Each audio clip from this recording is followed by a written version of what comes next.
আমা 200 টাকা দাও না, দরকার আছে। 200 টাকা? আমি কোথায় পাবো? আর অত টাকা দিয়ে তুই কি করবি? ও দরকার আছে, তুমি বুঝবো না, দাও না মা।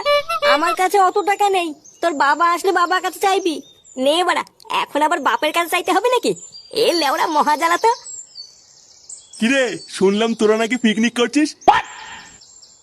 এই কে বললো তোমাকে আমরা পিকনিক করছি? কই, আমরা এসব করছি না তো। আহা চাঁদু, তোরা কি ভেবেছিস লুকিয়ে লুকিয়ে পিকনিক করে নিবি?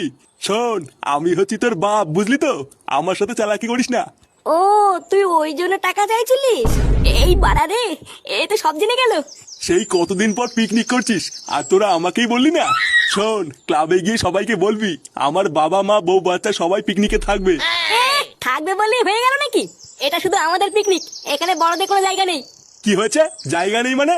বাড়ার বাল আমাদের না নিয়ে কি তোরা নেশা টেশা করবি নাকি? হ্যাঁ এইসব কি বলছো? নেশা করবো কেন? হ্যাঁ হ্যাঁ বুঝেছি, লেওড়া তোর এত বড় সাহস। শোন, পরিষ্কার বলে দিচ্ছি, যদি আমাদেরকে পিকনিকে না নিস তাহলে তুইও কোনো পিকনিকে যাবি না। এই পোহা মেরেছে, এবার কি হবে? লেওড়া পল্টু আমার সাটা ভাঙবে রে।